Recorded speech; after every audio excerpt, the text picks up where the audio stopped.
foam-free, long-lasting, fabulous. This Flower School video is sure to be a favorite. I'm Leanne Kessler, Director of the Floral Design Institute, and today, let's get started creating a wonderful design for the table. The mechanics: working with fresh water pre-mixed with flower food. To secure the stems, floral netting, taped into place so that the whole thing will be sturdy and deliverable.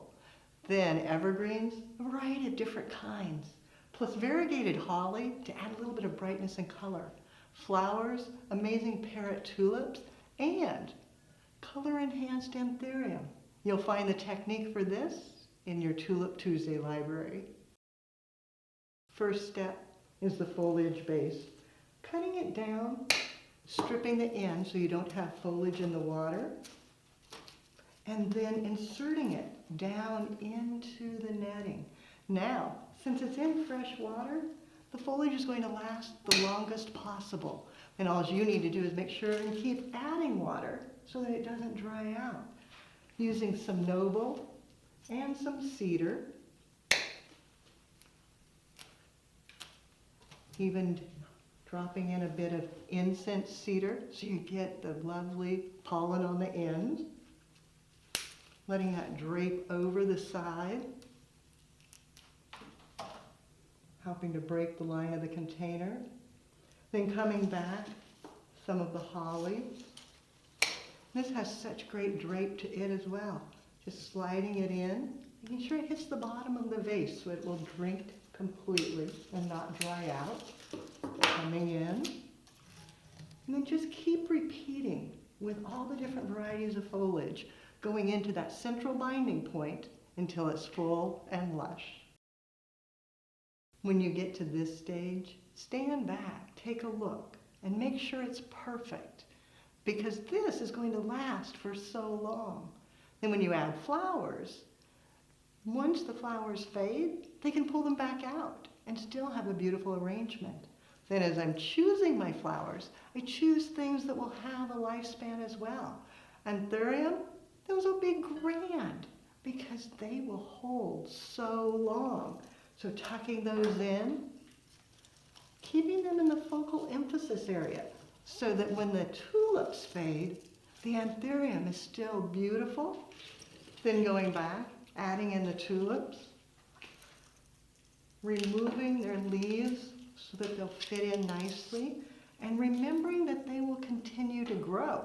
So tucking them in a little lower than you want them to be so that during the life cycle, they'll grow up and outward.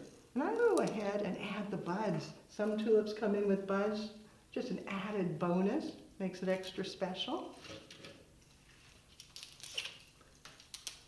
And add the tulips radiating all the way around. So if they set this on a centerpiece, it still looks great. And then, once you are finished, you can pull the tulips out as they fade and enjoy the anthurium and the foliages. As with everything at the holiday season, it's not done until it's overdone. So adding in Christmas balls, beautiful red, and just putting a bit of glue on the bottom and gluing them directly into the design, letting them peek out from underneath. Others, go ahead and wire them, adding them to a wood pick, letting them come up a little bit taller, and continue until you get it all decorated and amazingly fabulous. The recipe: start with any of your favorite evergreens. Doesn't matter what kind. Gather as many as you can find and mix and match.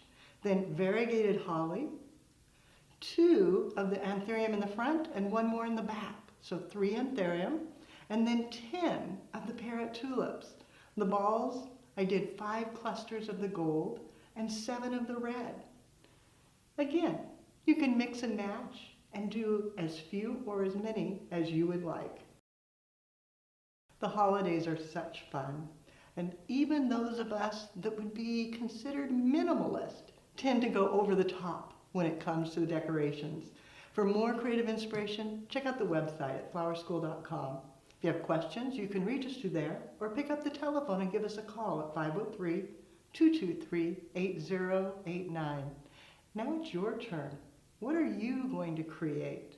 Be sure to take a picture, post it on social media, and hashtag Floral Design Institute. That way we all can see what you do as you do something you love.